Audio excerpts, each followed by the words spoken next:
temperatures in steamboats started at a brisk 55 degrees. Setting course northwest with anticipation of getting closer to Glacier National Park in the coming days. Today was spent riding through Colorado and into Wyoming. The riding today through Colorado and into the high cold desert of Wyoming presented an expansive road that went on forever. The sun was out and the blue sky was a welcome sight. I was at the stage of the trip where I felt that I needed to do some planning and make a decision for the coming days. Ultimately, I wanted to get to Glacier National Park by the end of the week and Canada over the weekend. Today and tomorrow would be about clocking some miles.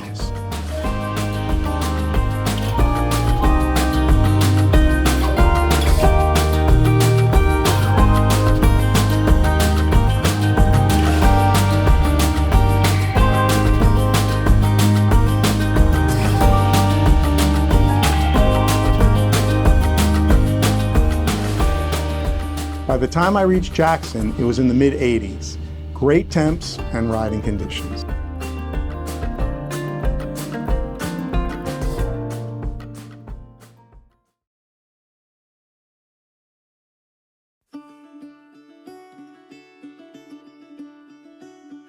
On the previous 50 at 50 journey, I met a guy in Paonia, Colorado, who had a lot of good things to say about Salmon, Idaho, and the Salmon National Forest. So the impetus for today's route was born. I woke up to a brisk 45 degrees in Jackson, Wyoming. Over coffee, I exchanged travel plans with a bunch of other travelers. I was speaking with a guy about all the places to go, and I was emphasizing my desire for travel not to be about a checklist and to stay focused on being in the moment. He smiled and said, "Be here now." On that note, I returned the smile and wished him safe travels. Small serendipitous messages from impromptu conversations.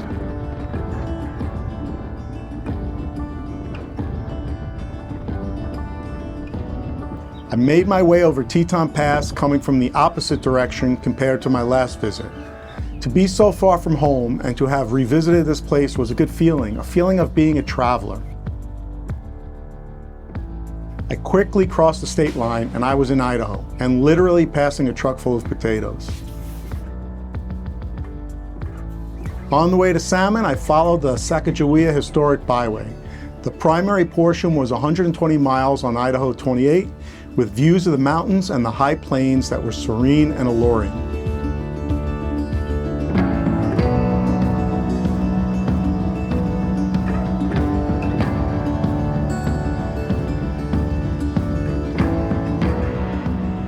Heading north into the Bitterroot Mountains, I was traversing part of the Lewis and Clark Trail, that same expedition that Sacajawea led them on.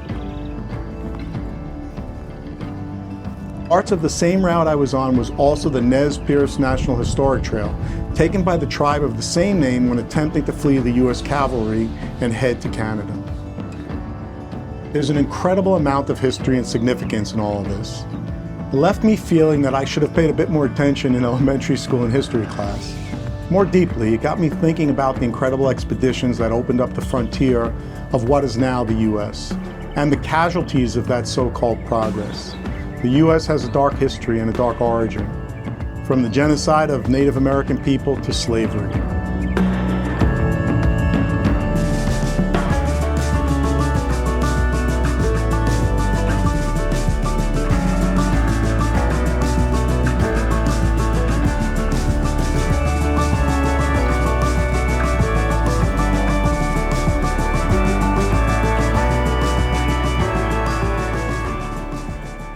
Heading over Lost Trail Pass from Idaho into Montana, the temperature dropped and the descent on US 93 carried me forward. The ride on 93 from Salmon through Montana was peaceful, and the fragrances in the air flowed through my helmet.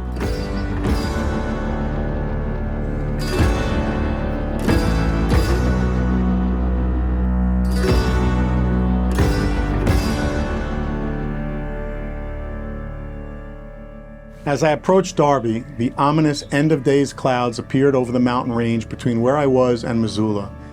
There was an inn, and as I entered Darby, Montana, I settled in and unpacked. It was a great place for the night and an opportunity to meet interesting people.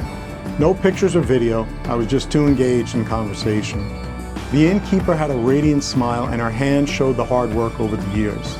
It was a reminder that the joy derived from living in the moment also requires the doing.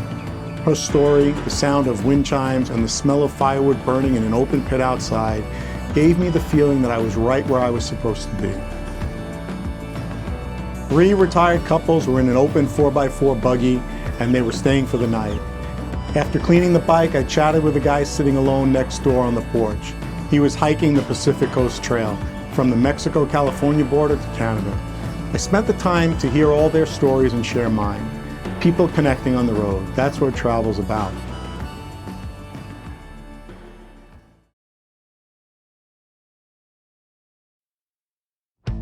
Making my way further north in the direction of Glacier National Park was a simple goal today.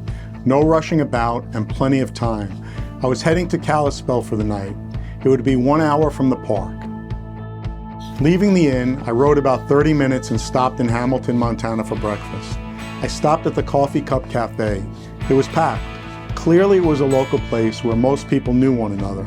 I sat down next to an older couple, easily in their mid to late 80s. The stories commenced, but that'll be saved for the book, should that happen one day. The morning air was brisk and welcome. I headed through Missoula. As I rode further north, I lost track of the names of the various lakes and national forests I was passing through. Salmon Lake, Lolo National Forest, and a bunch of others. It was a calm ride, and I was grooving with the road, just flowing and listening to the wind through my helmet. Following my breath in rhythm with the road. Traveling to reach a destination and see something unique? Yes, that can be a goal. Traveling as a getaway or vacation from day-to-day routine life, rest and relaxation, that's something easily understood. Traveling to have an adventure and push your limits, maybe that's another reason. Possibly the simple answer is travel to experience without any expectation or preconceived notion of what is to come. Just to travel, to journey, and to let experiences and all the moments pass through you. I've been passing through so many places. Being present and in the moment allows you to really experience the fullness of life. Maybe it's a bit of paradox.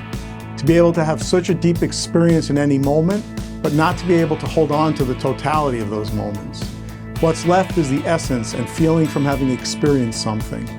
To recognize that each moment fades away and in its place is the now, the current moment you're in. It's about the essence of it all and how each moment shapes you, connects you to your higher self, to the universe, that leads to just being joyful. I think about waves pounding on a granite cliff, the wind hitting the mountains, and the rain dropping from the sky impacting the earth. All the elements of nature over time shaping what appears as an immovable solid mountain into something unique. Maybe we're that granite cliff, and each moment and each experience are those things that shape us into something grand and something unique. Travel is a way to open yourself to a wealth of new experience. It shapes you. Arriving in Kalispell early, it was a good feeling. It gave me the opportunity to catch up on some responsibilities. I quickly decided to give myself the gift of a rest day and spend 2 evenings.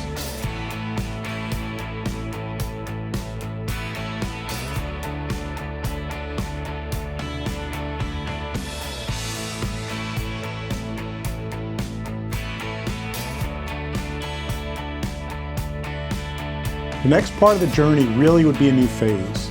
Glacier National Park and crossing into Canada. I wanted to reflect on exactly where I was and how I ended up here. I was in Montana, 1 hour from Glacier National Park. More meaningful than the physical place, I was in a place of calmness and stillness. There was a feeling, and I found my attention moving to my breath at various times today. It was automatic.